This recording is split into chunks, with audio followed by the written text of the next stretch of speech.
Well, you spoke several times before about ideological subversion. That is a phrase that I'm afraid some Americans don't fully understand.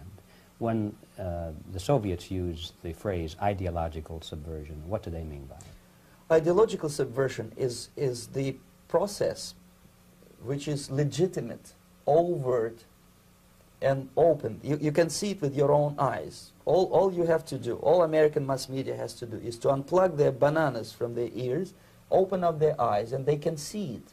Only about 15% of time, money, and manpower is spent on espionage as such. The other 85% is a slow process which we call either ideological subversion or active measures, активные мероприятия in the language of the KGB, or psychological warfare. What it basically means is to change the perception of reality of every American to such an extent that despite of the abundance of information, no one is able to come to sensible conclusions in the interests of defending themselves, their families, their community, and their country. It's a great brainwashing process which goes very slow, and it's divided in 4 basic stages. The first one being demoralization. It takes from 15 to 20 years to demoralize a nation. Why that many years? Because this is the minimum number of years which requires to educate one generation of students in the country of your enemy, exposed to the ideology of the enemy. In other words, Marxism-Leninism ideology is being pumped into the soft heads of at least 3 generations of American students without being challenged or counterbalanced by the basic values of Americanism, American patriotism. The result you can see. What it includes? It includes influencing, or by various methods, infiltration, propaganda methods, direct contacts, doesn't really matter. I will describe them later. Of various areas where public opinion is formulated or shaped. Religion, educational system, social life, administration, law enforcement system, military, of course, and labor and employer relations, economy. Okay? 5 areas. I will not write them down because we will not have enough space. Sometimes when I describe all the methods, students ask me question, are you sure this is the result of the Soviet influence? Not necessarily. You see, the tactic of subversion, about which I'm talking, is similar to the martial art, the Japanese martial art. If some of you are familiar with that tactic, probably you will remember that if an enemy is bigger and heavier than yourself, it would be very painful to resist his direct strike. If a heavier person wants to strike me in the face, it would be very naive and counterproductive to stop his blow. The Chinese and Japanese judo art tells us what to do. First to avoid the strike, then to grab the fist and continue his movement in the direction where it was before, right? Until the enemy crashes in the wall. You see? So, what happens here? The target country obviously does something wrong.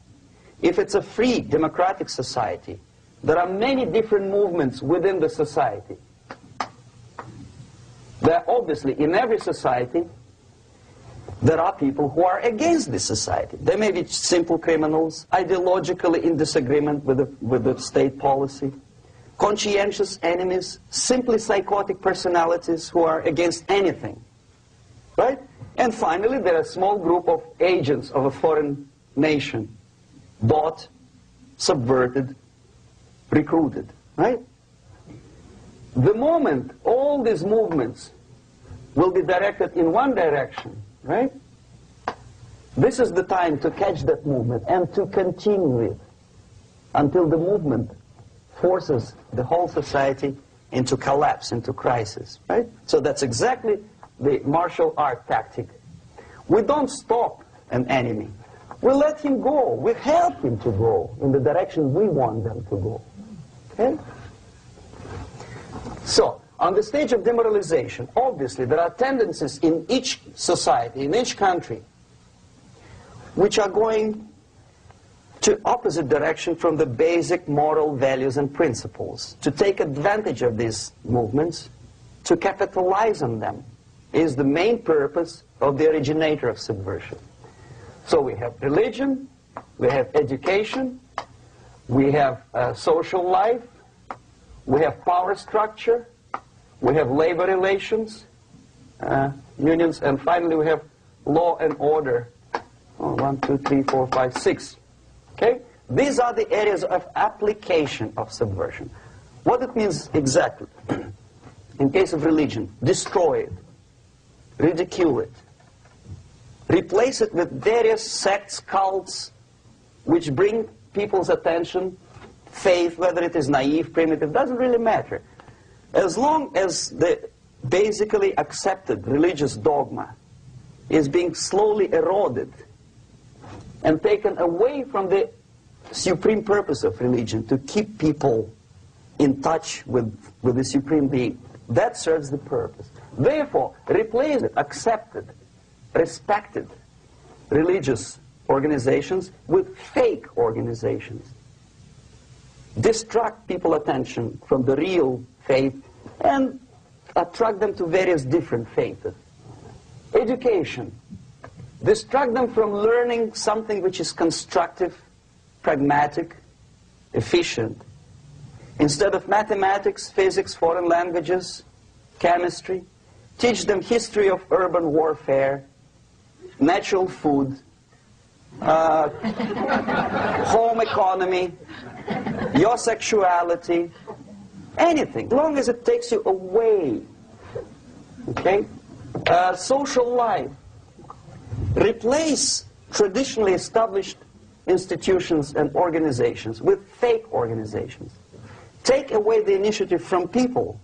Take away the responsibility from naturally established links between individuals, group of individuals, and society at large, and replace them with artificially, bureaucratically controlled bodies. Instead of social life and friendship between neighbors, establish social workers institutions. People who are on payroll of whom? Society? No. Bureaucracy. The main concern of social workers is not your family, not you, not social relations between groups of people. The main concern is to get the paycheck from the government. What will be the result of their social work doesn't really matter. They can develop all kind of concepts to show to the government and to the people that they're useful. Okay. Away from the natural links. Power structure. Okay. The natural bodies of administration, which are traditionally either elected by people at large or appointed by elected leaders of society, are being actively substituted by artificial bodies. The bodies of people, groups of people, whom nobody elected. Never. As a matter of fact, most of the people don't like them at all, and yet they exist. One of such group is media. Who elected them? How come they have so much power? Almost monopolistic power on your mind. They can rape your mind. But who elected them? How come they have a nerve to decide what is good and what is bad for the elected by you, president, and his administration? Well, they have power structure slowly is eroded by the bodies and groups of people who do not have neither qualification nor the will of people to keep them in power, and yet they do have power. Okay. Together with that, there is another process. Law enforcement, law and order organization and structure is being eroded. For the last 20, 25 years, if you see old movies and new movies, you can see that in new movies, a policeman, an officer of the United States Army looks dumb, angry, psychotic, paranoid. A criminal looks nice, kind of, well, he smokes hash and shoots the whatever drug, but basically he's a nice human being. He's creative. And he's unproductive only because society oppresses him. Whereby a general of Pentagon is always, by definition, a war maniac. A policeman is a pig, rude policeman. He abuses his power. No? A generalization like that. The hatred, the mistrust to the people who are supposed to protect you and enforce law. Most of the people who graduated in the 60s, dropouts or half-baked intellectuals, are now occupying the positions of power in the government, civil service, business, mass media, educational system. You are stuck with them. You cannot get rid of them. They are contaminated. They are programmed to think and react to certain stimuli in a certain pattern.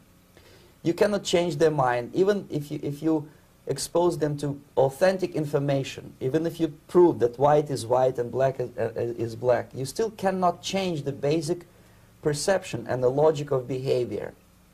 In other words, these people, the process of demoralization is complete and irreversible. To get rid of society of these people, you need another 20 or 15 years to educate a new generation of patriotically minded and common sense people who would be acting in favor and in the interests of the United States society. The demoralization process in the United States is basically completed already. For the last 25 years. Actually, it's overfulfilled because demoralization now reaches such areas where previously not even Comrade Andropov and all his experts would even dream of such a tremendous success. Most of it is done by Americans to Americans, thanks to lack of moral standards. As I mentioned before, exposure to true information does not matter anymore.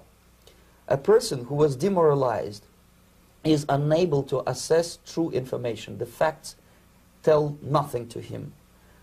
Even if I shower him with information, with authentic proof, with documents, with pictures, even if I take him by force to the Soviet Union and show him concentration camp, he will refuse to believe it until he is going to receive a kick in his fat bottom. When a military boot crashes his, then he will understand, but not before that. That's the tragic of the situation of demoralization.